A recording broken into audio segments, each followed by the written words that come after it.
It certainly didn't come easy for you tonight. Another tough fight, but you did get the victory. What's the feelings like for you right now? Yeah, it was a tough one. We expected him to make adjustments. He made good adjustments in the first 2 rounds.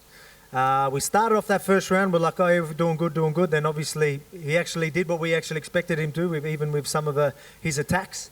But again, yeah, his first 2 rounds were strong, and then we knew we had to pick it up. So from the third round, onwards, we picked it up. So that third round was close, but we were confident we got that third round, and then obviously we took the fourth and fifth.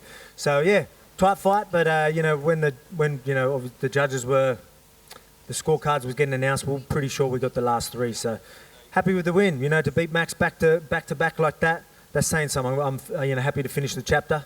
On to the next.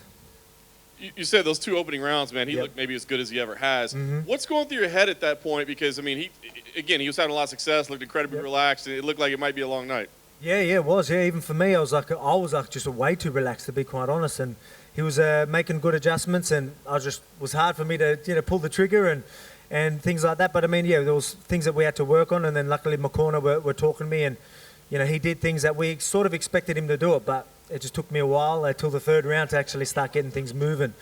So I don't know what that was, whether it was no crowd or whatever it was. It's like, wake up, get punched in the face so you can wake up a little bit. But again, the first 2 rounds were tight, but again, I showed what champions are made of, you know what I mean? To dig deep and show that I've got so many tools, make adjustments mid-fight like that. He made good adjustments in between the 2 fights. I made adjustments in between the fights. That just shows you my fight IQ. It shows you the type of fighter I am, and it shows you, a great heart and what champions are made of.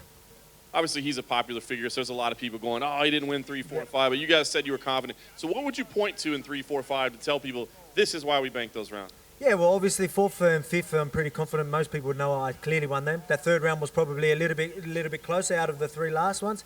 But, obviously, the takedowns and, a lot of my shots I feel like were better shots anyway, to be quite honest.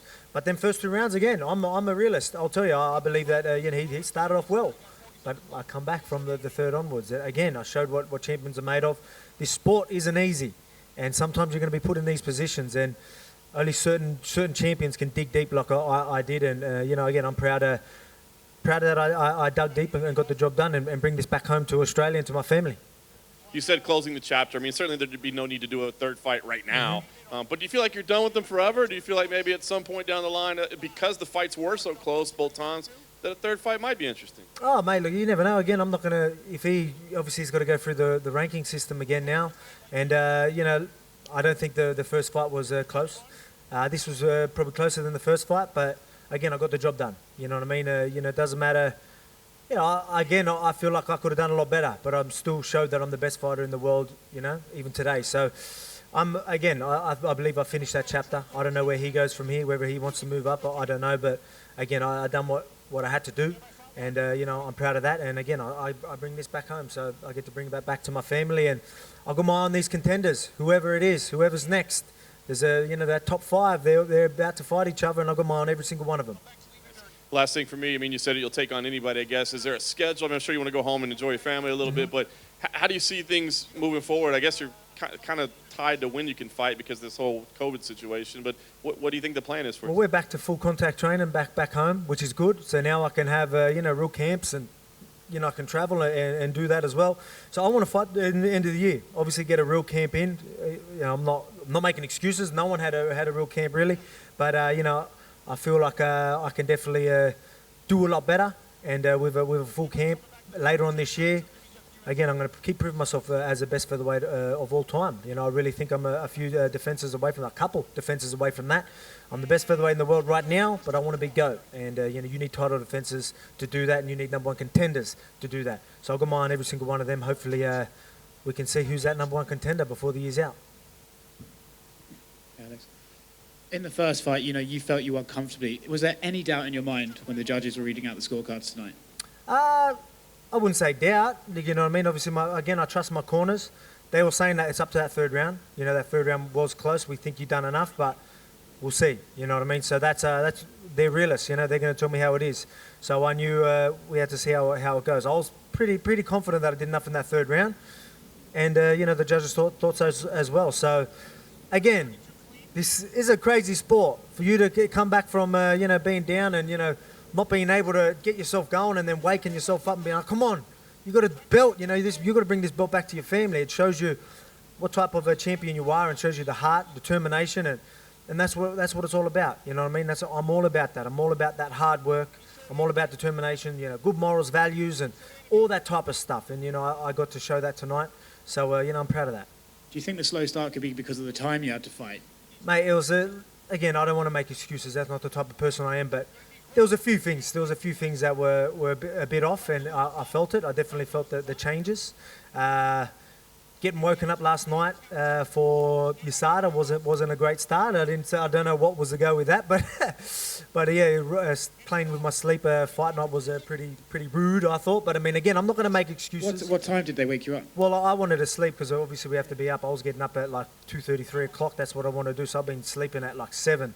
So I was at 9, 10 o'clock. 10 o'clock they decided to come and wake me up to do a USADA test. So I don't know what happened with that. Again, I'm not making excuses, but I mean, anyway. But again, there was a few things that I wasn't really happy with. But shins, my right shin was still sore from my last fight as well. So, so I had to get over that. I couldn't use the legs as much as I'd like.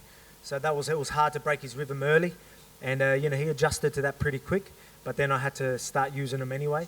So it hurt. But again, we got the job done. I'm not going to make excuses. That's what hard work's all about. True champions are going to find a way to win. That's what I did. Congratulations on the title defense, champ. Yep. The Schmo got text messages, voice messages from Henry Cejudo. Okay, quoting him, he's calling it theft, and he's challenging you, telling you to bend the knee. I know you want #1 contenders, featherweight division. Does that fight entice you at all with him? Man, let's be realistic. Well, fighting him again, he's done great things in his divisions. I've got nothing but respect for the man, but at the same time, me fighting him ain't helping my legacy. I've got #1 contenders. I told you, if I want to be the GOAT, I've got to take out #1 contenders. If someone's going to cut in front of the line, like Cejudo, pay me the money and maybe we can make it happen. You've got to make it worthwhile for me because I want that GOAT status.